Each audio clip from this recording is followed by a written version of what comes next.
Kiristoci ne suka ba su abinci.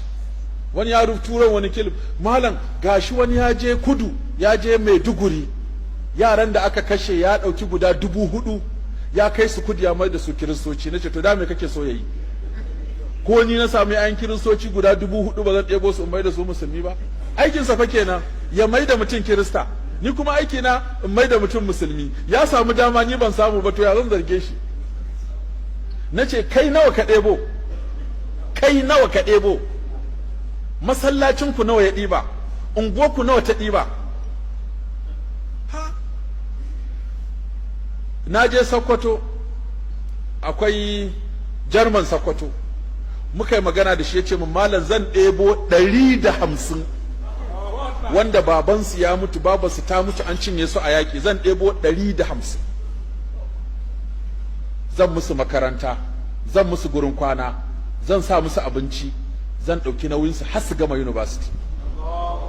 Muka zagaya da shi, ya nuna min inda ya gina gurin,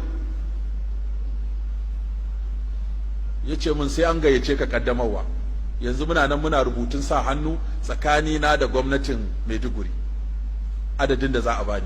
Yanzu an bashi adadin, yana nan duk 150 din nan yadda yake ci da yayansa haka yake ci da su, shi kadai albashi a kudinsa. Ya ce ina da kudin da zan iya wannan ban gaji ba. Sannan muna magana ana walima, yayansa ne na je, sai dai magana akan waɗanda ba sa samun aure saboda larurar kayan ɗaki. Sai ce malam wani yadda kuke in za a aurar da mutum ɗaya kamar nawa ake kashewa yarinya? Na ce 200,000 ma isa kayan ɗakin. Sai ce to zan aurar da 100.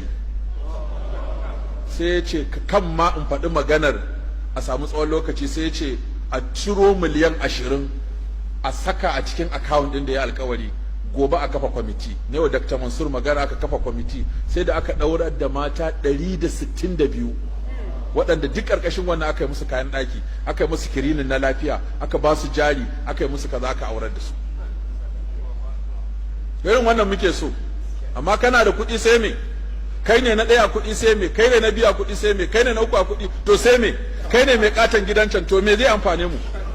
Akwai wanda ya wani tafkeken gida da aka je kallon gidan, wani ɓataye a gidan, sai da aka gama ginin gidan kaf, ya ce komai ba zai sa na Najeriya ba. An yi oda wasu gadaje daga Dubai, ranar da gadajen suka zo an haɗa su, ya kwana ya rashin lafiya kafin washe gari ya mutu. Rannan na faɗi wata magana a wajen karatu, mutane suke gane ce wallahi duk wanda ya san ana bin sa bashi ya biya, duk wanda ya san ya sata ya mai da kuɗin, ko ba za su mai Dubai ya je wani aiki. Amma wallahi 'ya'yanmu na wannan zamanin ba sa biya wa iyayensu bashi. A gabana mutum ya ba kuɗi sama da miliyan 1000, aka zo da shaidu da takarda ana bin sa kuɗi miliyan 80. ƴaƴansa suka ce wallahi ba za a biya ba, sai dai a ɗau lauya a je kotu, in an yi nasara a biya bashin, in ba a yi nasara ba su ba su san da bashin ba. Kuma kafin a cika kwana 3 har an fara rabon motocinsa. Kuma abokansa waɗanda suka zo jana'iza, wani har yayi wa matarsa ta tsakiya ya mata test.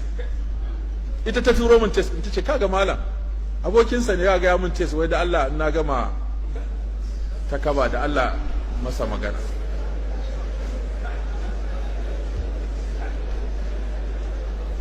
Saboda haka kuna ta tara kuɗi, kun ba mutane cikin yunwa, an ba mutane cikin talauci, an ba mutane cikin wahala. Fulanin nan da muka yi ta ba da shawara a ilmantar da su, a yi musu riga, a yi musu burtali, a yi musu kaza, yanzu gashi nan sun hana mu zuwa Abuja sai a jirgi. Kun je jahilai ne, to ga sun hana ku zuwa Abuja. Soja ma sai kaga an yi faki hu da janjajawa, sai an zo sai kaga ya tsaya ya hau jirgin ƙasa. Babban soja fa da escort da komai, sai kaga an tsaye da shi a tashi jirgin ƙasa, ya hau jirgin ƙasa ya tafi Abuja. Fulani sun tara hanya. Muka ce ku ba su ilimi, suna tafiya a ƙasa kilomita 1000 suna kora shanu, sun saba da wahala, mu a birni muke. Kan mu bari wani ya zo ya amfani da su ba daidai ba. Almajiran nan da suke bara akan titi, su ake ɗiba ake Boko Haram da su, mu kwashe su mu sa su a makaranta.